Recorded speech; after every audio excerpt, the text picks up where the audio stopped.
Today I have discuss class 11th physics. Last video में हम लोगों ने ट्रायंगल लॉ, उसका एनालिटिकल मेथड भी देखा था। तो आज हम लोग आगे फिर उससे पढ़ा जाएगा ट्रायंगल लॉ से आगे। ट्रायंगल लॉ पे थोड़ा सा मैं और डिस्कस कर लेता हूँ एक बार। कल हम लोगों ने जो फार्मूला पढ़ा था जरा उसको ध्यान से देखिएगा, ठीक है। ये एंगल जो बीटा है, कल आपने निकाला होगा tan beta is equal to b sine theta upon a plus b cos theta. Beta क्या है? न्यूमेरिकल में क्वेश्चन पूछता है कि डायरेक्शन बताना है, तो समझिए आप tan बीटा निकालना है। बीटा आपका ए और रिजल्टेंट के बीच का एंगल है, ए और रिजल्टेंट के बीच का एंगल। बी और रिजल्टेंट के बीच निकालना तो अभी मैं आपको तरीका बता दूंगा। ए और रिजल्टेंट के बीच का एंगल कितना है? बीटा है। यहां तक तो सबको समझ में आ रहा होगा। और थीटा क्या था? ए और बी के बीच का एंगल था। तो आगे अब हम लोग जब डिस्कस करेंगे, ये सबको समझ में आया होगा लास्ट क्लास में कैसे जोड़ा गया था। अगला टॉपिक भी बहुत इंपॉर्टेंट है और इसको सबको याद करना पड़ेगा, समझना पड़ेगा।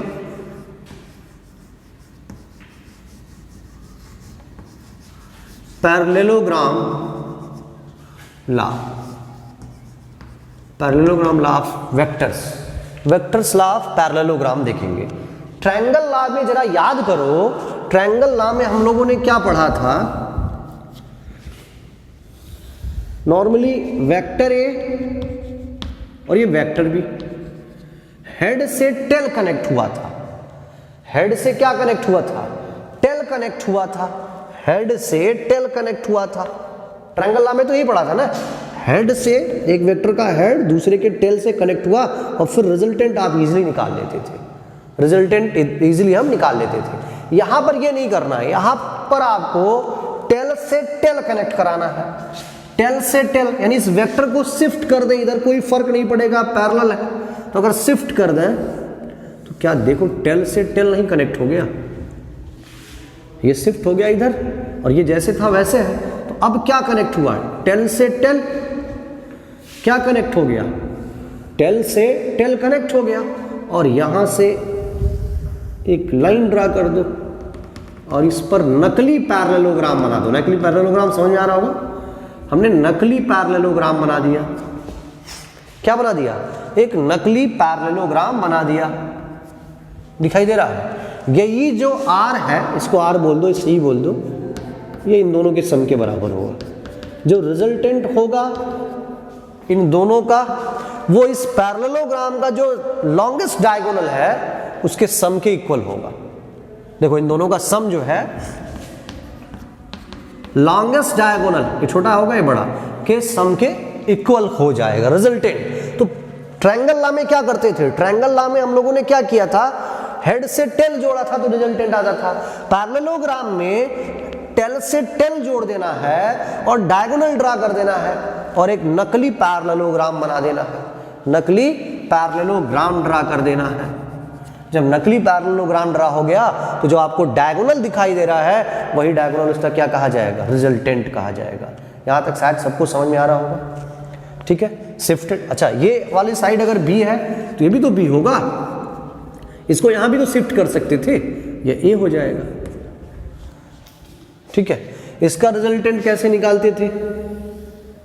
इसका रिजल्टेंट ये था, vector R is equal to है उसी तरह कुछ ए प्लस बी है, लेकिन आपको ये चीजें समझ में आना चाहिए। तो पैरेललोग्राम लॉ ऑफ वेक्टर सबको समझ में आ रहा होगा क्या कहना चाहता है, ठीक है। दो वेक्टर्स अगर आपके पास दिए गए हैं तो दोनों वेक्टर्स को आप टेल से टेल कनेक्ट करिए और जब टेल से टेल कनेक्ट हो जाए तो आप लॉन्गेस्ट डायगोनल ड्रा कर लीजिए और डायगोनल जो आपका हो जाएगा वही उन दोनों के सम के इक्वल हो जाएगा, रिजल्टेंट आपका निकल जाएगा, ठीक है। चलिए एक छोटा सा न्यूमेरिकल प्रॉब्लम हम लोग करते हैं, आसानी से समझ में आ जाएगा न्यूमेरिकल।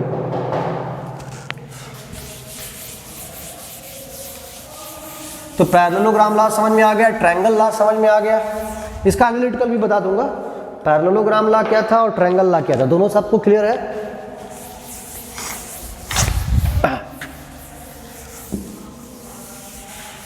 ट्रायंगल में हेड से टेल जुड़ा हुआ है और पैरेललोग्राम में दोनों वेक्टर के टेल जुड़े हुए हैं, ठीक है। दोनों वेक्टर के क्या जुड़े हुए हैं? टेल जुड़े हुए हैं। चलिए छोटा सा क्वेश्चन सॉल्व करते हैं, ज्यादा अच्छे समझ में आ जाएगा। चलो दो वेक्टर आपके पास गिवन है, ठीक है। इसका फोर्स जो है, मैग्नीट्यूड ऑफ फोर्स जो है सपोज कर लो 10 न्यूटन दिया है, ठीक, F1, और ये F2 जो है सपोज कर लो 20 न्यूटन दिया है। चलो दोनों अभी बराबर मान के सॉल्व करते हैं। ये भी 10 न्यूटन दिया है। ये वेक्टर ए है और वेक्टर वी है। आपको फाइंड आउट करना है, फाइंड रिजल्टेंट बाई, रिजल्टेंट निकालना है आपको। पहला कंडीशन ट्रायंगल लॉ, ठीक, दूसरा पैरेललोग्राम लॉ, तीसरा बाय एनालिटिकल मेथड।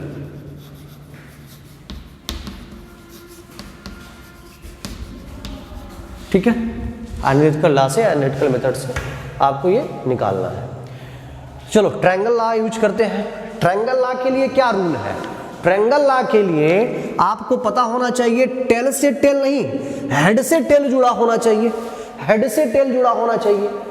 चाक बिना टूटे क्लास पूरी नहीं होती है।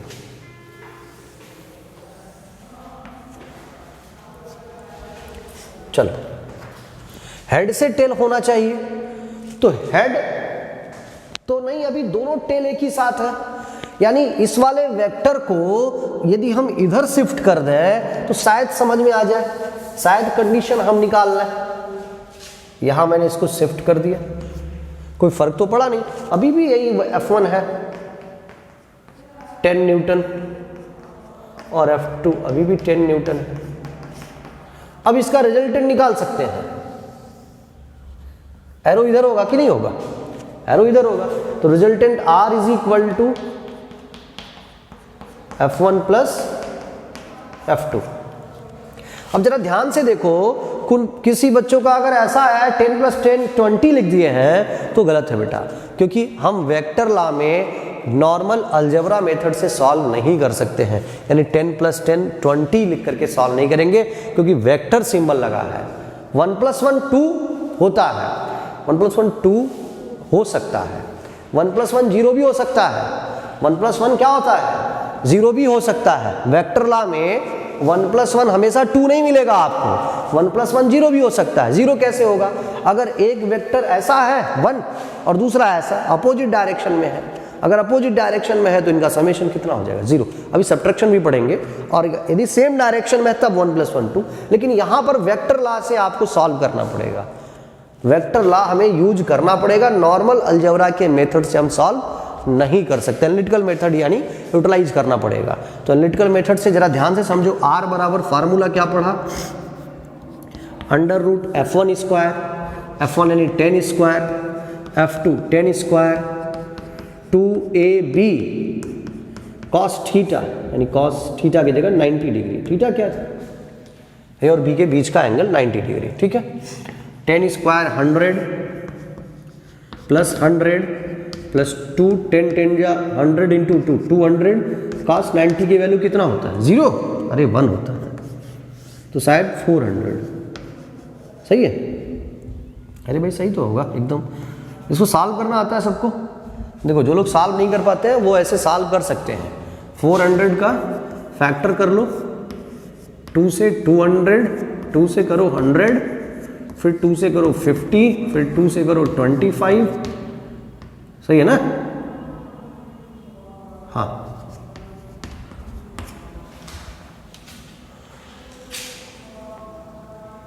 ठीक है, देख लीजिए। यहां तक किसी को कोई दिक्कत है? फैक्टराइज करना तो सबको आना चाहिए कि फैक्टराइजेशन कैसे होता है। फैक्टराइजेशन इजीली निकल भी सकता है। ठीक है, बाकी कोई दिक्कत?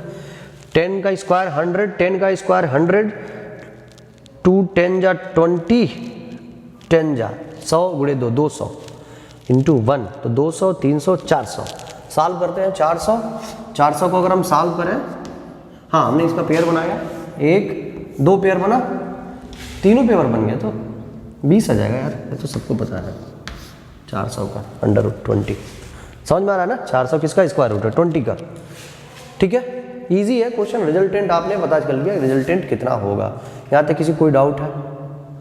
श्योर सबको? चलो, अगर कभी मान लीजिए आपसे एंगल भी पूछ दे, डायरेक्शन पूछ दे कि डायरेक्शन कितना होगा, तो आप डायरेक्शन कैसे फाइंड आउट करेंगे इसको समझना है, जिसको मैं रफ कर रहा हूं। डायरेक्शन क्या था? tan beta is equal to b sine theta a plus b cos theta. तो tan beta is equal to b sine theta, b की जगह कितना था 10 न्यूटन साइन 90, ए की जगह 10 प्लस 10 कॉस 90, ठीक है। तो 10 इंटू साइन 90 की जगह 1, 10 प्लस 10 कॉस 90 की जगह 0।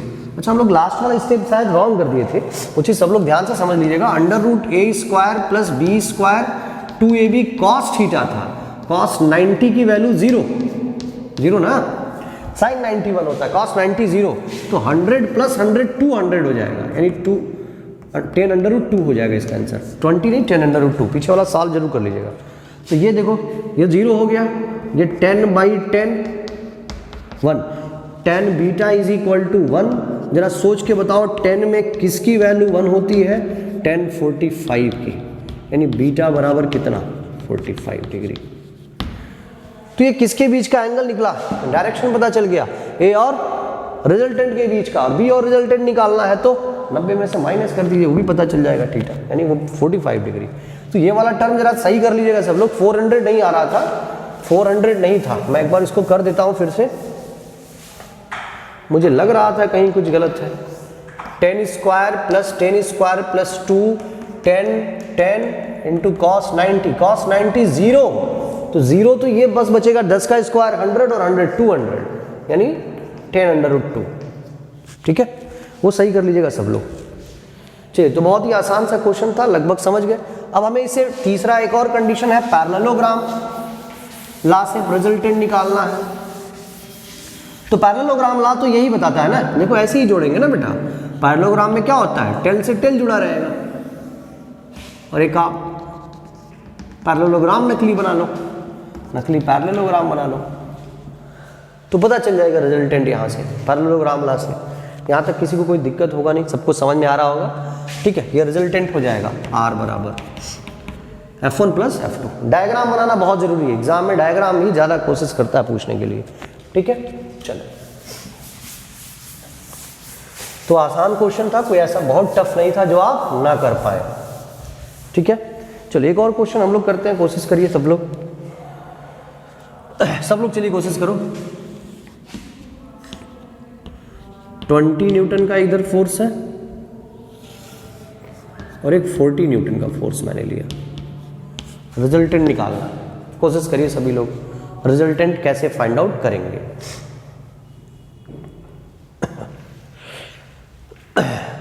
कोशिश किया जाए। R is equal to under root A square plus B square plus 2ab cos theta, ठीक है, ठीक है, थीटा से निकाल सकते हो। अच्छा, मान लो अगर हमने थीटा इस बार चेंज कर दिया, चलो 90 में तो सब लोग निकाल ले रहे हैं, अगर चेंज कर दिया 60 दे दिया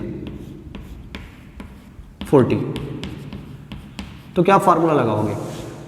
R is equal to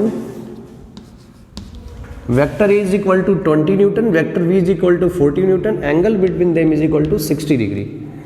then resultant R is equal to under root A square plus B square plus 2ab cos theta. So R is equal to A की जगह 20 का स्क्वायर, जरा ध्यान से इसको करना, 20 इंटू 40 कॉस 60, ठीक। 20 का स्क्वायर 400, 40 का स्क्वायर 1600 1600, और ये ध्यान से समझो कॉस 60 की value sine 60 √3/2, cos 60 1/2, 2 into 20 into 40 into, ये देखो, तो 40 इंटू 20 800, 400 1600 और ये 800, ठीक है। 8 4 12 और 16 2800। 2800 को सॉल्व करने आएगा सबको? कैसे निकालते हैं? ऐसे ही फैक्टराइज कर लो भाई, 28 को तोड़ लो ना, 28 को, 100 तो बाहर आ जाएगा 10 इसी तरह से, तो 28 को तोड़ो,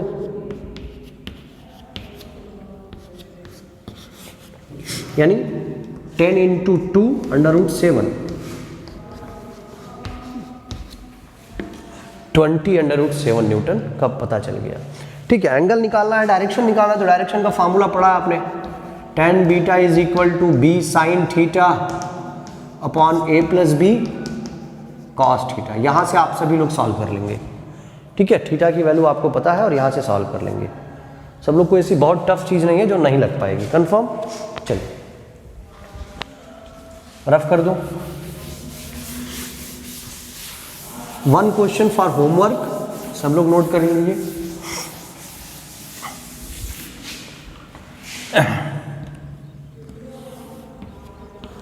F1 जो है फोर्स वो 10 न्यूटन है और 30 डिग्री पर ध्यान देना है। वेक्टर B जो है F2 जो है वो 20 न्यूटन है। रिजल्टेंट निकालना है और डायरेक्शन निकालना है। फाइंड रिजल्टेंट एंड डायरेक्शन, ये आपका होमवर्क है आज का, ये कर लेंगे सब लोग। ठीक है, चलो हो गया। अब आगे हम लोग देखते हैं कुछ स्पेशल केस।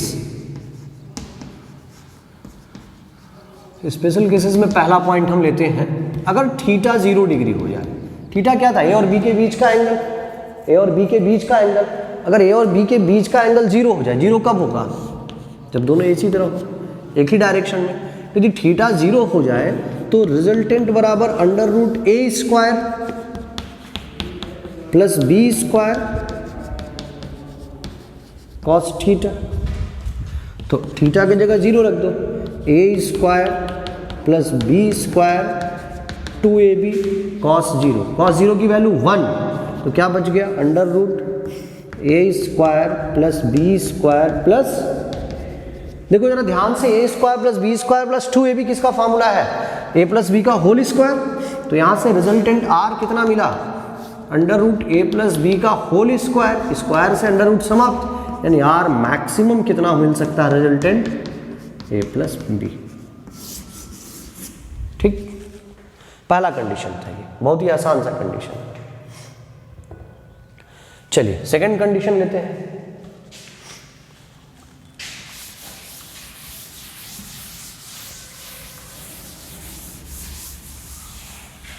अगर थीटा 180 डिग्री कर दिया जाए, यानी अपोजिट डायरेक्शन, सही है, 180 डिग्री, तो ऐसे कंडीशन में हमें सॉल्व करना है। अगर थीटा हम 180 ले लिए तो सॉल्व करें। Resultant r is equal to √, direct लिख देता हूं cos 180। cos 180 की वैल्यू ध्यान से समझिए, cos 90 plus 90 is equal to cos 90 plus theta. Second quadrant में आएगा,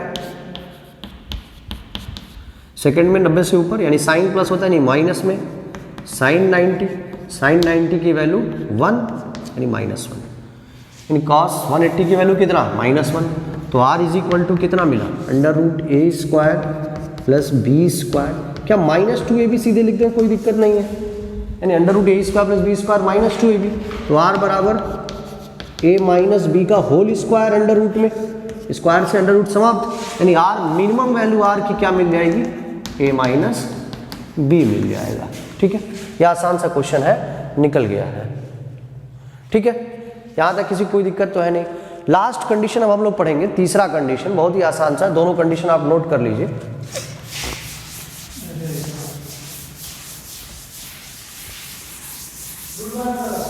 तीसरा कंडीशन हम लोग देखते हैं। यदि मान लेते हैं इफ, चलिए आपको एक क्वेश्चन है, ये कंडीशन एक क्वेश्चन देते हैं। चलो,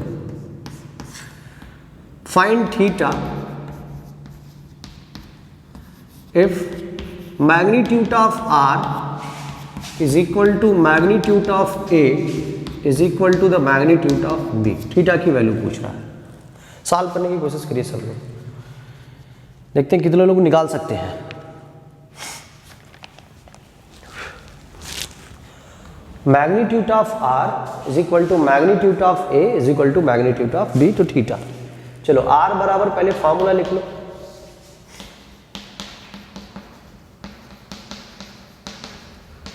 ठीक है। आर की जगह भी तो ए लिख सकते हो, यहां भी ए स्क्वायर 2a इंटू ए, ये कुछ तिरछा लिख रहा है।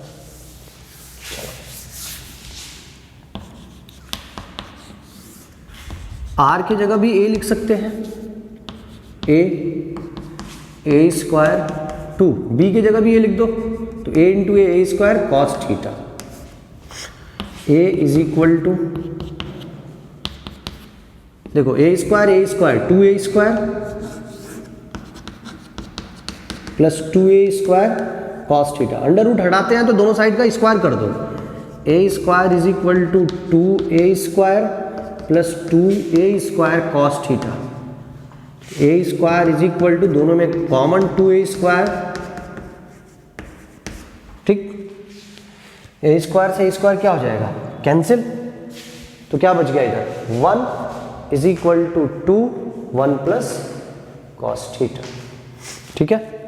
2 उधर भेज दो, 1/2 is equal to 1 plus cos theta, 1 उधर भेजो तो 1/2 minus 1 is equal to cos theta, so cos theta is equal to -12। Theta में किसकी वैल्यू -12 होती है, कॉस में 1.2। मोस्ट इंपॉर्टेंट क्वेश्चन है, नोट कर लो, ठीक है। इसको आप लोग सॉल्व कर लेंगे सब लोग, फिर इससे रिलेटेड आगे न्यूमेरिकल और भी देखा जाएगा, सारे न्यूमेरिकल और किए जाएंगे, ठीक है। ओके।